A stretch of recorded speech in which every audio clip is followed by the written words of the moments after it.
A faint smirk crossed the dark-haired young man's face as he glanced at his phone, silently rejecting every request to let anyone inside. Messages flooded the screen as anxious neighbors begged you to open the door, but he quietly exited the group chat without another word. Wrapped tightly in blankets, two figures stared at their glowing phones in stunned disbelief. Holding her pink phone, the distressed woman insisted they were all neighbors and that ye could never be so heartless. Frustrated, a young man demanded to know why ye suddenly refused to shelter them, reminding everyone of the promise he had made before.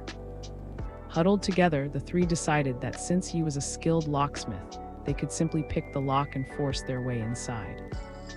Kneeling by the reinforced door, he carefully worked on the lock while three nervous figures waited nearby beneath their umbrellas.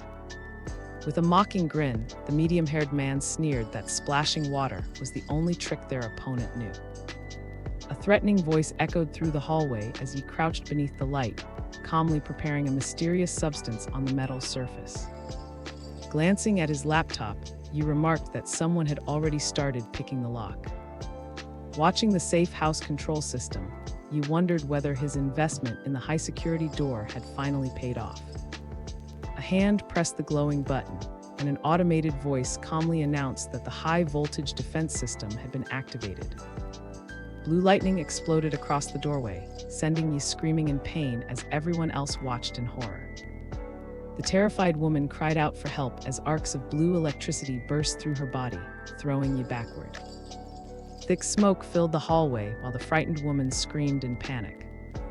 The bespectacled man angrily demanded that ye explain Tao's death before ordering him to leave immediately. Gripping his gun tightly, he realized that once they broke through the door, they would either kill him or drive him out. Raising his crossbow, he declared that this was his home and that no one else had the right to make demands. Startled, the dark-haired young man tightened his grip on his club as an arrow suddenly shot down the hallway. The arrow buried itself deep into the young man's shoulder, twisting his face in agony. Supporting the wounded Yi, two men urged everyone to retreat, warning that Qing Shan had arrived and Yi wanted them all dead. Two more arrows struck Yi and another man squarely in the back, drawing cries of pain from both. Three figures fled through the dim hallway as Yi and a woman desperately begged Sister not to abandon them. A long-haired woman carefully pulled the arrow from the injured man's back while the others watched with anxious expressions. Staggering in pain, the wounded young man stared at the rusted arrow lodged in his shoulder, shocked that every arrow was deliberately corroded. Clutching his wounded shoulder, the injured man listened as his companion explained that rusty arrows guaranteed a slow and painful death. Grimacing in disbelief, Yi clutched the arrow embedded in his shoulder, unable to accept what had happened. Enraged, one woman slapped the other across the face and blamed her for everything going wrong. He angrily demanded to know whether the blushing girl had lied about the strength of the door, accusing her of fleeing because she already knew about the arrows. Fighting back tears, the young woman insisted she had no idea why the previous visits hadn't ended the same way. Despite the arrow lodged in his arm, he pleaded with the stern woman, insisting that truly knew nothing. A determined woman grabbed the worried man with glasses, ordering him to help treat everyone since they were all injured. Checking his phone, Yi admitted the wound was too serious and that only Dr. Zhou could help now. Working carefully on the injured arm, Dr. Zhou treated the wound, while someone nearby reminded him that everyone was depending on him. The serious woman with purple hair quietly asked whether there was another person suffering from an arrow wound. Wiping sweat from his forehead, the nervous young man confirmed that another victim was waiting at the hospital. The purple-haired doctor explained that the injury was severe and that she lacked the proper equipment to guarantee safe treatment. Holding back tears, the woman warned that removing the arrow without antibiotics could easily lead to infection. One man insisted he had done this on purpose, while the doctor calmly asked who he actually was as she examined the injuries. The woman in the lab coat explained that removing the arrow without medicine would be extremely dangerous, prompting the worried man to ask whether she had any available. The worried woman suddenly remembered that a huge shipment of medicine had been delivered to his home about a month earlier. Recalling the delivery, she realized he had started stockpiling supplies nearly a month ago, even receiving a massive shipment of pharmaceuticals. The purple-haired doctor concluded that anyone preparing for a disaster would certainly have antibiotics and anti-inflammatory medicine. The bespectacled man barked that someone had to get medicine from Yi, while the wounded victim desperately begged for help. One worried woman questioned how Yi could possibly help after driving them away, but her companion insisted they had only borrowed supplies and never meant any harm. Clenching his fist, the young man confidently declared that they had nothing to fear because they were the ones in the right. Pointing at the anxious woman, another insisted it was only fair that she negotiate with Yi since he had once pursued her. Yi quietly entrusted Qing with an important task, reminding her that everyone needed to survive in order to protect her. Facing two shadowed figures, the nervous woman promised she would do everything she could. Inside the dim room, the purple-haired doctor leaned over the wounded man as he urged Dr. Zhou to remove the arrows immediately. Covering her mouth in shock, the woman asked what had happened. Holding her glowing phone with trembling hands, the grieving woman informed Yi that Tao was dead and Zhou Peng was close to dying, but he coldly replied that death was inevitable. Seasoning a steak with his knife nearby, Yi calmly admitted over the phone that none of them had truly expected to survive the snowstorm. A blast of icy air swept inside as Yi watched the door open, remarking that the entire building had become an isolated island buried in snow. Holding up the exhausted boy, the stranger warned that once the supplies were gone, everyone would freeze or starve even if never attacked them. Her voice trembling, the tearful woman apologized to Yi over the phone, begging for forgiveness and promising she would change. She desperately pleaded for medicine, swearing she would never ask for anything again if he would only spare a little. The distressed woman begged Yi to show compassion, warning that ruthless actions threatened everyone in the building. Sprinkling herbs over the steak, Yi casually asked whether they knew why he had deliberately used rusty arrows. Without the slightest sympathy, Yi admitted he wanted to watch them suffer from infection before dying in agony. Gripping her glowing phone, the determined young woman declared that no one here would waste time waiting for revenge. Glancing at his phone, Yi quietly considered allowing Qing to come alone, remembering that she had once caught his attention. Smiling brightly, the woman promised Yi that R would live with him and obey whatever he asked from now on. Holding his smartphone, the cheerful young man eagerly called for someone to hurry over. Showing her phone to the anxious young man, the woman pleaded with him to choose her instead. He firmly warned Qing to stay away from those who would only drag her down, and she quietly agreed. Leading the group onward, the cheerful woman promised she would arrive soon if they simply waited for her. The desperate woman shoved past the others, refusing to let anyone stop her from going to Yi's house. Furious, a woman slapped Qing across the face, accusing her of betraying everyone by siding with Yi. The distressed woman confronted the worried man, demanding to know why he cared only about his own survival. Looking at Zhou Peng, the desperate woman insisted that true love meant putting the other person's happiness above your own. Sitting weakly on the floor, the nervous man asked whether anyone there could offer him more than Yi. An angry woman lashed out at Fang Qing, insisting they should save themselves first instead of giving her special treatment. Pinning someone to the ground, the blue-haired woman ignored the panicked cries, begging her to let go. Accusing the crying woman of caring only about herself, she ordered everyone else to stop her from escaping. The long-haired woman warned that infection would soon spread despite her temporary treatment, and told everyone to prepare themselves. Wiping sweat from his brow, the bespectacled man asked what everyone planned to do about Yi. Adjusting his glasses, he pointed out that Yi had almost certainly stockpiled enough fuel and food to survive for months. A calculating woman suggested exposing Yi's supplies to the entire apartment complex, so his gang would destroy the house and split the loot. Shouting in desperation, the shoulder-length-haired woman declared that she wanted to live with Yi and demanded to know what would happen if they ruined him. Towering over the bruised woman, her furious attacker blamed her for everything and ordered her to stop acting so smug. Determined, the young man insisted that he truly loved Ching and believed she would eventually return his feelings. Without hesitation, he stepped in front of Ching and assured her, "Don't be afraid, I'm here." His unwavering confidence only made her more uneasy. With a look of disgust, the furious woman spat that the other girl was worthless and no longer worth her attention.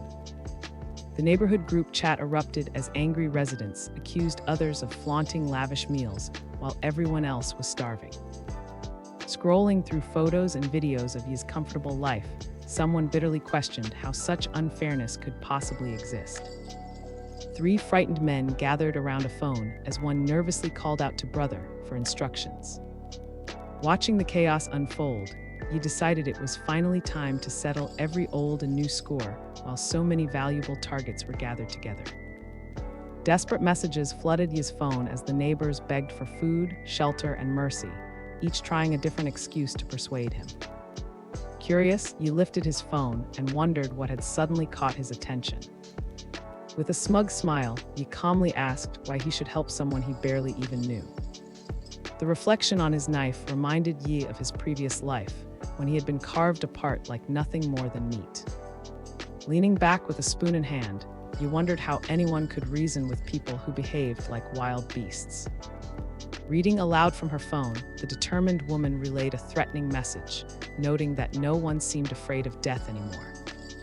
Cursing into his phone, the curly-haired man dismissed Yi as a useless brat and swore to deal with him after surviving the blizzard. The furious neighbors condemned Yi for hoarding supplies, insisting he alone was responsible for everyone's suffering. Relaxing in the warmth of his room, Yi sipped red wine while quietly reading the desperate pleas flashing across his phone. Growing bored, Yi wondered whether it was finally time to step outside. Snapping his fingers, he suddenly remembered that he still had several snowmobiles hidden away in storage. Spinning around with a glass of wine in each hand, Yi laughed that this plan would let him move freely without risking his safety. He paused, looked up, and quietly wondered what was happening outside. A notification from Jo R appeared on the phone resting beside a steaming plate of food. Reading her message, Yi learned that both food and medicine had run out and quietly admired that she hadn't asked him for help. He reflected on how Jo R had willingly given her last remaining food to Lei and her daughter. Clenching his fist, Yi considered asking Jo R for help but hesitated, knowing intelligent people could easily betray him. After a brief silence, Yi admitted that he was terrified of dying. Carefully weighing the risks, he decided he couldn't let Jo R inside until he was absolutely certain she could be trusted. Wrapped in a blanket, the young woman stared at her phone as she read that she would need to offer something valuable in exchange. Still shivering beneath the blanket, she confessed that she could no longer endure living like this. Blushing with embarrassment, the young man admitted he had never begged anyone for help before. Despite his injuries, the determined young man offered food and medicine in exchange for a favor, prompting the curious woman to ask what he wanted. He ordered Dr. Jo to keep monitoring the neighbors and report everything immediately, reminding her that she could either surrender or remain with the others. Reading the woman's latest message, he smiled with quiet satisfaction, convinced she had delivered him an excellent opportunity. Standing by the snowy window, he listened as the unseen caller demanded useful information in return for granting the request. Wrapped in white clothing, he stood silently by the window, watching the snow drift outside while holding his phone. An impatient voice demanded that he answer and hand over everything he possessed, leaving him visibly stunned. A faint smile crossed his face as he remarked that things were finally becoming interesting. Holding up his phone, he declared that he would rather destroy everything than allow anyone else to take even a single item. Smirking with confidence, he mocked the person on the other end of the call, daring them to keep making threats. In the group chat, a man wearing sunglasses urged everyone to unite and storm Yi's home for supplies. 2 determined figures hurried to contact Yi, warning that the crowd outside had completely lost control. A trembling hand tightened around the phone as Jo R warned Yi that someone was already heading toward his house. Inspecting the futuristic crossbow, Yi quietly remarked that he knew exactly what had to be done. The worried young woman urged you to come up with a plan, explaining that everyone had decided to leave after watching the video. Holding the phone close, you firmly warned the caller not to come over, adding that he would not repeat himself. Confident and composed, you raised his weapon and calmly told the person on the other end to prepare for a spectacular show. Moments later, a furious mob stormed up the staircase with clubs and weapons, shouting for everyone to follow and kill Yi. The enraged crowd flooded the hallway, screaming that the selfish man deserved to die and urging each other to beat him to death. Armed attackers lined the corridor, giving you one final chance to open the door before they smashed it down. Watching the surveillance feed with a smirk, you mocked Sun and for leading a group of cannon fodder to their deaths. A finger pressed the glowing blue button, sending electricity surging beneath its surface. Roaring in anger, a young man slammed a wooden club against the reinforced door, demanding that you come out. Blue lightning burst across the corridor as a determined attacker swung a massive hammer with all his strength. Violent arcs of electricity exploded through the crowd as someone shouted for everyone to stay away from the high-voltage current. Smoke curled through the hallway as the shocked man collapsed, staring at the mysterious figure standing nearby with a wooden stick. Silence settled over the survivors as fear spread across every face while they stared into the dark hallway. One frightened gang member warned Brother that Yi had electrified the door, and several people had already been seriously injured. Pressing a gun against Yi's forehead, the intimidating man demanded to know where he thought he was going. The bespectacled man angrily insisted that Yi had to die to avenge those who had already been killed. Gathering in the hallway, the determined group urged everyone to break through the door and seize the warmth and supplies inside. Enduring the freezing cold, Yi reminded everyone that surviving this ordeal would be worth it once they reached safety behind the door. Without warning, a devastating impact shook the hallway with thunderous force. One man in a hoodie shouted for everyone to ram the door together, swearing they would kill Yi the moment it opened. Back inside, Yi slumped comfortably onto the couch, rubbing his forehead in boredom. Yawning lazily, he wondered how much longer the attackers planned to keep this up. Relaxing with a drink and the remote in hand, Yi promised to put on some music and cheer them on.